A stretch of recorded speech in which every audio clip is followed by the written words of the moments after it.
Hello everyone, কেমন আছো সবাই? আমি রূপালী আর আমার আরও একটা লং ভিডিওতে তোমাদের সকলকে অনেক অনেক ওয়েলকাম। তো এখন বাজে হচ্ছে ভোর 4টে আর আমি সকাল সকাল উঠে রেডি হয়ে গেছি। সকাল বলা ভুল, ভোরবেলা। এমনিতে তো আমি বাড়িতে থাকলে ভিখারির মতো হয়ে থাকি, মানে কেউ আমাকে যদি বাইরে দেখে আর বাড়িতে এসে দেখে তাহলে সে বুঝতেই পারবে না যে এই দুটো মেয়ে সেম। মানে বাড়িতে থাকলে আমার পুরো ভিখারির হাল থাকে, আর পড়তে গেলে বা কলেজ গেলেও আমার প্রচুর ল্যাদ লাগে, সেই জন্য আমি কিছু করি না। বাট যখন ঘুরতে যাই তখন একটু রেডি সেডি হই আর কি। তো সেই জন্য আমি ভোর 4টা বাজে উঠে রেডি হয়ে গেছি। আর তারপর আমরা চলে এলাম সোজা স্টেশনে। তারপর ওখান থেকে আমাদের ট্রেনও চলে আসে। তারপর সকাল সকাল এক কাপ চা নিয়ে জানলার ধারে বসে বাইরের ভিউটা দেখতে দেখতে চলে গেলাম আর কি। আর বাইরেটা তখন মোটামুটি একটু সকাল হয়ে গিয়েছিল, সকালের হালকা আলো একদম ফুটে গিয়েছিল, তো একদম হালকা হালকা আলো দেখা যাচ্ছিলো। তো বাইরে থেকে খুব ঠান্ডা ঠান্ডা হাওয়াও দিচ্ছিলো। আর তোমরা হয়তো ভাবছো যে সোয়েটার ফোয়েটার পরে আছে, এটা কোন জন্মের ভিডিও? অ্যাকচুয়ালি এটা ছিল তোমার জানুয়ারির শেষের দিকে। আমি এতদিন পর পোস্ট করছি সেটা আলাদা ব্যাপার, কিন্তু সময়টা ছিল জানুয়ারির শেষের দিকে। তো সেই সময় আমরা ঘুরতে গিয়েছিলাম। তো এতদিন পর ল্যাদ খেয়ে গিয়ে আমি এখন ভিডিওটা পোস্ট করছি। বাট ভিডিও যখন ফোনে উঠেছে পোস্ট তো হবেই, তোমরা সেটা সবাই জানো। তো যতদিন পরেই হোক আর কি। তো এর মধ্যে অনেক কারণ ছিল, আমার শরীর খারাপ ছিল, তো তার উপরে এক্সাম ছিল, এইসব করতে করতে আর কি লেট হয়ে গেছে। তার উপর আমি ল্যাদ খাচ্ছিলাম, আমার মনেই ছিল না যে ভিডিওগুলো পোস্ট করতে হবে। তো সেই জন্য আমি এডিটও করিনি। যাক সেই সব কথা ছেড়ে এই ভ্লগটা কন্টিনিউ করা যাক। তো তারপরে আমরা সোজা ওখান থেকে আমাদের নলপুর স্টেশন থেকে ট্রেন ধরে চলে যাই হাওড়া স্টেশনে। তারপর ওখানে দাদাও এসেছিলো, দাদা যদিও যাচ্ছিল না আমাদের সাথে, দাদা এসেছিলো মেজমাসিকে আর বোনকে ট্রেনে তুলতে। তো তারপর এখানে আমরা ওনাকে দিয়ে একটু বেচারাকে দিয়ে কুলিগিরি করিয়ে নিলাম আর কি। এখানে সমস্ত কিছু ব্যাগ ফ্যাগগুলো উনি তুলে দিয়ে নিচে নেমে গেলেন। তো তারপর আমরা ওখানে ট্রেনে প্রায় 1 ঘন্টা ধরে বসেছিলাম। তারপর জাস্ট এই ভিউটা দেখো, মানে কি বলবো, আমার ফোন কতটা ক্যাপচার করতে পেরেছে আমি জানি না, বাট চোখের সামনে এই জিনিসটা না ভাই হেভি ছিল। এগুলোতে ছিল হচ্ছে তোমার সর্ষের ক্ষেত, তো তাছাড়া ওখানে আম বাগান ছিল, মানে চারিদিকটা পুরো চাষি হচ্ছিল। যাই হোক, এতক্ষণ ধরে ভ্যাজ করছি, তোমাদের তো বলাই হয়নি আমি অ্যাকচুয়ালি যাচ্ছিটা কোথায়। তো আমি হাওড়া থেকে 8টার কাটোয়া লোকাল ধরেছিলাম, আর এতক্ষণে তোমরা আমার টাইটেল থেকে থাম্বনেল থেকে বুঝতে পেরে গেছো যে আমি মায়াপুর গিয়েছিলাম। তোমরা আমার থেকে ভাই অনেক ইন্টেলিজেন্ট, সব আগে থেকেই বুঝতে পেরে যাও। এমনিতে আমার বলা না বলে কিছু যায় আসে না, তাও আমি বলে দিলাম আমরা গিয়েছিলাম হচ্ছে মায়াপুর। আর এটা ছিল হচ্ছে তোমার আই থিঙ্ক 27 জানুয়ারি, যদি আমি খুব ভুল না করি, আমি ডেটও ভুলে গেছি। তো যাক, তো ওই টাইমটাই করে গিয়েছিলাম। আর প্রায় অনেকক্ষণ আমাদের এখান থেকে লেগেছিল, প্রায় 3-4 ঘন্টা যাওয়ার পর আমরা নবদ্বীপ ধাম ক্রস করি। যদিও আমরা নবদ্বীপ ধামে নামিনি, আমরা ওখান থেকে বিষ্ণুপ্রিয়া হল্টে নেমেছিলাম, কারণ নবদ্বীপ ধাম থেকে তোমার ওখান থেকে অনেকটা ডিস্টেন্স, এদিক ওদিক দিয়ে ঘুরে ঘাড়ে যেতে হয়। আর এমনিতে আমি এর আগে যতবার গেছি না, আমি বাস লাইনে গেছি, তো সেই কারণে আমার অতটাও মনে ছিল না যে নবদ্বীপ ধামে গেলে বা কোনটা দিয়ে কি যেতে হবে, আমি কিছুই জানতাম না। আর এমনিতে আমরা যে পুরো গ্রুপটা গিয়েছিলাম ওখানে সবাই মেয়েরা গিয়েছিল, আর বেশিরভাগ আমাদের উপরেই দায়িত্ব ছিল, যাদের কাছে ফোন ছিল ম্যাপ ডেকে নিয়ে যাওয়ার। বিশেষ করে আমি ছিলাম, আর আমার সাথে শ্রুতি ছিল। তো সেই কারণে আমরা নবদ্বীপ ধামে নেমে যাওয়ার রিস্কটা একদমই নিইনি, আমরা বিষ্ণুপ্রিয়া হল্টে নেমেছিলাম সোজা। তো এমনিতে যদি তোমরা কেউ প্রথমবার যাও আর তোমরা যদি রাস্তা না জানো, তো তোমরা ইউটিউব দেখে নিতে পারো। ইউটিউবে সমস্ত কিছু দেওয়া থাকে, ঠিক আছে, মানে কোথা দিয়ে তুমি যেতে পারবে, কোথা থেকে ট্রেনে উঠবে, কোথায় নামবে, কোন ভবনে কীরকম টিকিট ভাড়া, সমস্ত কিছু ওখানে দেওয়া থাকে ইউটিউবে। তো সেই জন্য আমি ডিটেলসে আর কিছু বলছি না, আমিও ইউটিউব দেখেই গিয়েছিলাম। তো তোমরাও ওখান দিয়েই যেতে পারো। আর যদি কারোর এমনিতে মনে হয় যে আমার থেকে জানবে, তো অবভিয়াসলি কমেন্টে বলো, আমি বলে দেবো তাদের। যদিও অতটাও ঘোরফের কিছু না, এমনিতেই মনে হয় যে অনেকটা দূর, কিন্তু সত্যি বললে এমনি গেলে সহজ রাস্তা, অতটাও ঘোরফের কিছু নেই। তো যাই হোক, তারপর আমরা ওখান থেকে সোজা তোমার বিষ্ণুপ্রিয়া হল্ট থেকে একটু খাওয়া দাওয়া করার পর ওখান থেকে আমরা টোটো ধরি। টোটো ধরতে আমাদের পুরো একদম লঞ্চ ঘাটে নিয়ে চলে আসে। তো ওখান থেকে আমরা লঞ্চ ধরে এবার যাবো হচ্ছে তোমার মায়াপুরের দিকে। সেদিন আমরা নবদ্বীপ ধাম ঘুরে নিই, কারণ আমরা তার পরের দিন ঠিক করেছিলাম নবদ্বীপ ধামে আসবো। কারণ আমাদের প্রথমে মায়াপুরে গিয়ে ওখানে রুম বুক করার ছিল, ওখানে রুমে গিয়ে লাগেজ ফাগেজ রেখে একটু ফ্রেশ হওয়ারও ছিল, কারণ আমরা অনেক ভোরবেলা বেরিয়েছিলাম। তো সেক্ষেত্রে আমরা ওই ড্রেস পরে বা ওরকমভাবে ঘুরে বেড়াতে পারতাম না। তো সেই জন্য আমরা প্রথমে নবদ্বীপ ধামেই চলে আসি, আর ডাইরেক্ট আমরা সোজা মন্দিরের সামনে চলে আসি। আমরা না অনলাইনে অনেক চেষ্টা করেছিলাম রুম বুক করার জন্য, বাট কোনো ভবনেই রুম খালি ছিল না, যেগুলো অনলাইনে হয়। আর আরও কিছু রুম ছিল যেগুলো প্রচুর লাক্সারিয়াস ছিল আর প্রচুর বাজেট ছিল, সেই জন্য আমরা কোনো রকম রুম বুক করেই যাইনি এখান থেকে, আমরা ওখান থেকে গিয়েই পুরো রুম বুক করেছিলাম।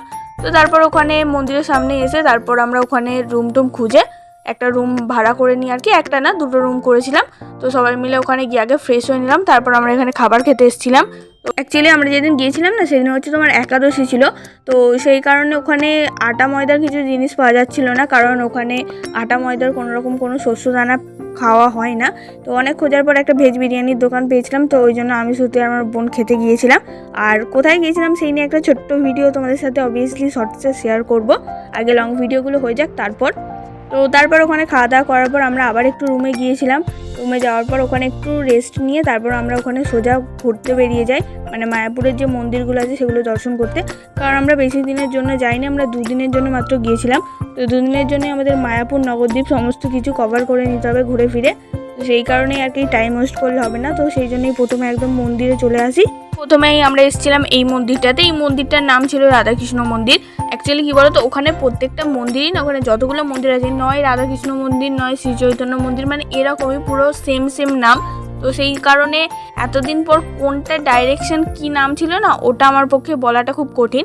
বাট আমি কয়েকটা মন্দিরের নাম একদমই আমার স্পষ্টভাবে মনে আছে, সেই জন্যই তোমাদেরকে বললাম আর কি। এমনিতে দেখো ওখানে সব মন্দিরের নাম না একই, যদিও আমি বলি 2-4টে মন্দিরের নাম, তোমরা মনে হবে এই তো এই মন্দিরটার নাম এক্ষুনি বললো, মানে একই রকম প্রায় ওই নয় শ্রী চৈতন্যদেব আর নয় শ্রীকৃষ্ণ, নয় রাধাকৃষ্ণ, এই ধরনের কিছু নাম ছিল। তো তারপর আমরা ওই মন্দিরে ছিল হচ্ছে তোমার শ্যামকুণ্ড। তো শ্যামকুণ্ড মানে হচ্ছে তোমার শ্রীকৃষ্ণ এখানে স্নান করতেন, যেটা ওনারা আমাদেরকে বলেছেন। দেখো আমরা তো ওখানে থাকতাম না, তাই না? সেই টাইমেও আমরা যদি থাকি সেই কথা আমাদের এখন মনে থাকবে না। তো সেই কারণে যেটা লোককথায় বলা যায় আর কি, তো সেটাই আমাদের বিশ্বাস করতে হবে। তো সেই কারণে ওনারা আমাদের যেটা বলেছেন আমি তোমাকে সেটাই বললাম, মানে তোমাকে নয়, সরি, তোমাদেরকে। তো যাই হোক, তারপর ওখানে দেখলাম অনেক বড় বড় ধরনের মাছ ছিল। অ্যাকচুয়ালি কী বলো তো, ওখানে পুরো ভেজ না, সেই কারণে কেউ মাছ খায়ও না, আর ওই পুকুরের মাছ কেউ খাবেও না, সেই জন্যই মাছগুলো এত বড় হয়ে গেছে যদি সায়েন্টিফিক্যালি ভাবা যায়। আর এমনি ভাবলে জানি না, কিছু একটা ভেবে নাও তোমরা। তো তারপর ওখানে অনেকে ওখানে খাবার দিচ্ছিলো মাছগুলোকে। তো আমরাও কিছুক্ষণ দাঁড়িয়ে দাঁড়িয়ে দেখলাম ওরা খাবার খাচ্ছিলো। আর চারিদিকের ভিউটা বেশ সুন্দর লাগছিলো, মানে পুকুরটা ঘিরে চারিদিকে যে ভিউটা ছিল। তো তারপর আমরা ওখান থেকে ডাইরেক্ট চলে আসি অন্য আর একটা মন্দিরে। ওখানে একটা গোলাপ বাগান ছিল, ভাই আমার কি বলবো, এত ভালো লেগেছে না। এমনিতে আমার গোলাপ, রেড গোলাপ আমার খুব একটা পছন্দ নয়, আমার ভালো লাগে না। আমার সব থেকে বেশি ইয়েলো আর হোয়াইট গোলাপ ভালো লাগে। আর ওখানে না প্রচুর বড় বড় হোয়াইট অ্যান্ড ইয়েলো গোলাপ ছিল, মানে আমি চাইছিলাম যে তুলবো একটা, কিন্তু কোনো চান্সই নেই, কারণ পুরোটা ঘেরা, আর কেউ দেখতে পেলে ফাইন করতো। তো সেই কারণেই আর কি রিস্ক নেওয়া যাবে না। তো তারপর আমরা এই মন্দিরটাতে আসি, আর এখানে ছিল তমাল বৃক্ষ। তমাল বৃক্ষ ব্যাপারে অনেকে অনেক কিছু বলে, তো তোমরা সেটা ইউটিউবে সার্চ করে দেখে নেবে। তারপর এখানে গোবর্ধন পর্বত বলে এরকম একটা স্ট্রাকচার টাইপের করা ছিল আর কি, মানে অ্যাকচুয়াল গোবর্ধন পর্বত তো এটা নয়, তোমরা বুঝতেই পারছো। তো অ্যাকচুয়ালি গোবর্ধন পর্বত টাইপের এটা করে রেখেছিল, মানে মানুষকে দেখানোর জন্য। আর ওর ভিতরে অনেকে মালা দিচ্ছিল, যার যা বিশ্বাস, ভগবানের কাছে যদি কারোর কিছু চাওয়ার থাকে তো তারা সেটা চাইছিল, মানে 3বার ওই পাহাড় টাইপের ওটাকে প্রদর্শন করে তারপর একটা করে মালা দিচ্ছিল আর কি। তো আমরাও গিয়েছিলাম ওখানে, একটুখানি দাঁড়ালাম, যদিও আমরা মালা টালা দিইনি, এমনি প্রদর্শন করেছিলাম 3বার। তো তারপর ওখান থেকে আমরা বেরিয়ে চলে আসছি। আর তারপর আমরা ওখানে গিয়েছিলাম রাধাকুণ্ডতে, কারণ ওই গোবর্ধন পর্বতের পরেই রাধাকুণ্ড ছিল। তো ওখানেও একটুখানি দেখলাম, মানে দুটো পুকুর আমার সেম টাইপেরই লেগেছে, একই রকম দেখতেও ছিল, ইনফ্যাক্ট একই রকম মাছগুলোও ছিল। তো দুটো সেম আর কি, সেরকম আমার কোনো ডিফারেন্ট লাগেনি। শ্যামকুণ্ড রাধাকুণ্ড দুজনে ভাই একই বলে পুকুরটাও একই রকম হয়ে গেছে। এমনিতে বলে রাধা আর কৃষ্ণ কখনো আলাদা ছিলেনই না, ওনারা দুজনে একই রকম ছিলেন, মানে ওই একই আত্মা, দুটো জীব, যেটা বলে আর কি। তো যাই হোক, আমরা মেন ভিডিওতে ফোকাস করি। তো তারপরে আমরা এসেছিলাম হচ্ছে তোমার শ্রী চৈতন্যদেবের মাসির বাড়িতে। অ্যাকচুয়ালি কী বলো তো, ওখানে না অনেক জিনিস আছে যেগুলো দেখার জন্য তোমাকে নিজেদেরই যেতে হবে। তার সব থেকে বড় কারণটা হচ্ছে ওখানে ভিডিও করা কোনো মন্দিরেই অ্যালাউ নেই। মানে আমি যখনই কোনো মন্দিরে ঢুকে ফোনটা মানে কি বলবো অন করছি না, তখনই আমাকে পাশ থেকে কেউ বলছে ফোন অফ করো, মানে ফোন কোনোভাবেই অ্যালাউ নেই। এমনিতে তো মেন মন্দিরগুলোতে কোনোভাবেই তুমি ফোন নিয়ে ঢুকতেই পারবে না, 3বার করে সিকিউরিটি চেক করে অবভিয়াসলি তোমাকে ঢোকাচ্ছে, 2-3বার করে।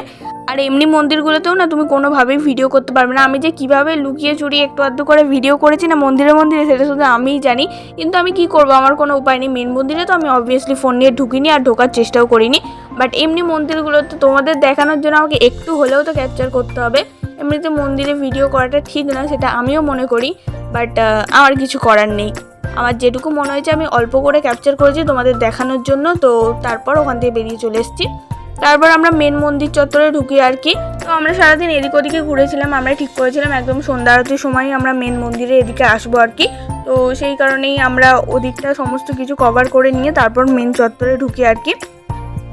আর এই যে সামনের মন্দিরটা দেখছো না, এই মন্দিরটাও কি বলবো নতুনই হয়েছে। যারা অনেক দিন আগে হয়তো গিয়েছো তারা এই মন্দিরটায় দেখোনি, হয়তো মন্দিরটায় ঢুকতেও পারোনি।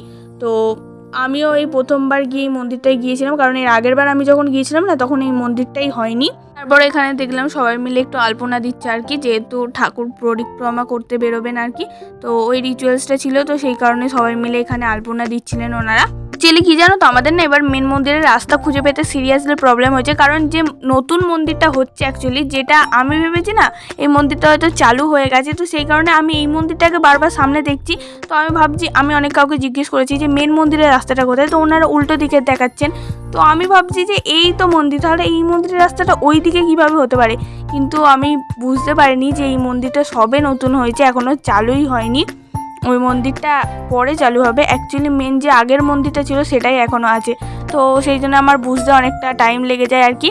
তো এদিক ওদিক করতে করতে আমরা প্রায় অনেক পরে গিয়ে ঢুকি, তো সেই কারণে তখন সন্ধ্যা আরতি মোটামুটি হয়ে গেছিলো। আর এটা ছিল সন্ধ্যা আরতির আগে, তখন বললাম না তোমাদের যে ঠাকুর পরিক্রমা করতে বেরোবেন, তো ওই জন্যই ওনারা আলপনা দিচ্ছিলেন। তো সেই জন্যে আলপনা না, ঠিক বলবো যে রাঙ্গোলি বানাচ্ছিলেন, তো সেই কারণেই আর কি। তো তারপর এখানে ঠাকুরের পরিক্রমা চলছিল, আমরাও বেশ অনেকক্ষণ ধরে দাঁড়িয়ে দাঁড়িয়ে দেখছিলাম। তো তারপর ওই কেসটা হয়েছিল আর কি, মন্দির খুঁজে পাইনি, তো অনেক পরে গিয়ে ঢুকেছিলাম, তখন সন্ধ্যা আরতি প্রায় শেষ হয়ে গেছে, তো কিছুক্ষণ বসে আমরা চলে আসি। আর কি বলো তো, মন্দিরের ভিতরে কোনো ক্যাপচার নেওয়া তো কোনো রকমভাবে নিয়মে নেই, তো সেই কারণে তোমাদের মন্দিরের ভিতরে কিছু আমি দেখাতে পারবো না, তার জন্য তোমাদের নিজেদেরকেই যেতে হবে। বা ইউটিউবে ইস্কনের একটা চ্যানেল আছে যেখানে মানে সন্ধ্যা আরতি দেখানো হয় সকালবেলা বিকালবেলা, তো সেইগুলো তোমরা ফলো করতে পারো যদি দেখার ইচ্ছে থাকে আর কি। আমি তোমাদেরকে ভিতরের কিছু দেখাতে পারবো না, আর না হলে একবার চলে যাবে আর কি, সামনে থেকে দেখে চলে আসবে, মানে ঠাকুরস্থানে যাওয়ার মতো শান্তি আর এমনি কোথাও ঘুরতে গেলে পাবে না তোমরা। তো তারপর আমরা মন্দিরে যাওয়ার জন্য এই রাস্তাটা ধরেছিলাম আর কি। আর এদিকে না প্রচুর ফুলের চাষ হয়েছিল, মানে দুধারেই, এটা তো একদিকটা আমি ক্যাপচার করেছি, ওই দিক দিয়ে, কারণ আমি যেদিক দিয়ে যাচ্ছিলাম আমি সেদিকটা ক্যাপচার করেছি, ওদিকেও মানে কি বলবো প্রচণ্ড ফুল ছিল। তো তারপর মন্দির থেকে বেরিয়ে কিছুক্ষণ ঘোরাঘুরি করে আমরা ফ্ল্যাটে চলে যাই, কারণ কাল সকাল সকালে আবার বেরোতে হবে। তো চলো আজকের মতো এতটাই, দেখা হচ্ছে মায়াপুর ভিডিও পার্ট 2-তে, ততক্ষণের জন্য টাটা।